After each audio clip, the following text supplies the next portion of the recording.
एक गिद्ध का बच्चा अपने माता पिता के साथ रहता था। एक दिन गिद्ध का बच्चा अपने पिता से बोला, पिताजी मुझे भूख लगी है। ठीक है, तू थोड़ी देर प्रतीक्षा कर, मैं अभी भोजन लेकर आता हूँ। कहते हुए गिद्ध उड़ने ही वाला था, तभी उसके बच्चे ने उसे टोक दिया। रुकिए पिताजी, आज मेरा मन इंसान का गोश्त खाने का कर रहा है। ठीक है, मैं देखता हूँ। कहते हुए गिद्ध ने चोंच से अपने पुत्र का सिर सहलाया और बस्ती की ओर उड़ गया। बस्ती के पास पहुंचकर गिद्ध काफ़ी देर तक इधर उधर मंडराता रहा, पर उसे कामयाबी नहीं मिली। थक हार कर वो सूअर का गोश्त लेकर अपने घोंसले में पहुंचा।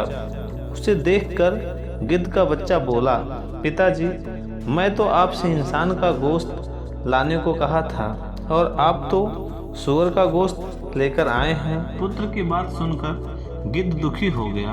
वो बोला, ठीक है, तो थोड़ी देर प्रतीक्षा कर। कहते हुए गिद्ध पुनः उड़ गया। उसने इधर उधर बहुत खोजा, पर उसे कामयाबी नहीं मिली। वो अपने घोंसले की ओर लौटते समय उसकी नज़र एक मरी हुई गाय पर पड़ी। उसने अपनी पैनी चोंच से गाय के मांस का एक टुकड़ा तोड़ा और उसे लेकर घोंसले पर जा पहुंचा। ये देख गिद्ध का बच्चा एकदम से बिगड़ गया। पिताजी, ये तो गाय का गोश्त है, मुझे तो इंसान का गोश्त खाना है। क्या आप मेरी इतनी सी इच्छा पूरी नहीं कर सकते हो? ये सुनकर गिद्ध बहुत शर्मिंदा हुआ।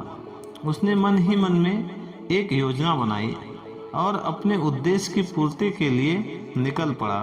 गिद्ध ने सूअर के गोश्त का एक बड़ा सा टुकड़ा उठाया और उसे मस्जिद की बाउंड्री के अंदर डाल दिया। उसके बाद उसने गाय का गोश्त उठाया और उसे मंदिर के पास फेंक दिया। मांस के छोटे छोटे टुकड़ों ने अपना काम किया और देखते ही पूरे शहर में आग लग गई। रात होते हुए चारों ओर इंसान की लाशें बिछ गई। ये देखकर गिद्ध बहुत प्रसन्न हुआ। उसने एक इंसान के शरीर से गोश्त का एक बड़ा सा टुकड़ा काटा और उसे लेकर अपने घोंसले में जा पहुंचा। ये देख गिद्ध का पुत्र बहुत प्रसन्न हुआ। वो बोला, पापा ये कैसे हुआ? इंसानों का इतना ढेर सारा गोश्त आपको कहाँ से मिला? गिद्ध बोला, बेटा ये इंसान कहने को तो खुद को बुद्धि के मामले में सर्वश्रेष्ठ समझता है, पर जरा जरा सी बात पर जानवर से भी बदतर बन जाता है और बिना सोचे समझे मरने मारने पर उतारू हो जाता है। इंसानों के भेष में बैठे हुए अनेक गिद्ध ये काम सदियों से कर रहे हैं। मैंने उसी का लाभ उठाया और इंसान को जानवर के गोश्त से जानवर से भी बदतर बना दिया।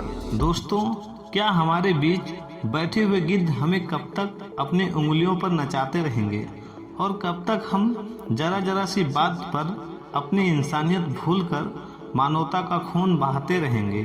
अगर आपको ये कहानी सोचने के लिए विवश कर दे तो प्लीज़ इसे दूसरों तक भी पहुंचाएं। क्या पता आपका ये छोटा सा प्रयास इंसानों के बीच छिपे हुए किसी गिद्ध को इंसान बनने का कारण बन जाए।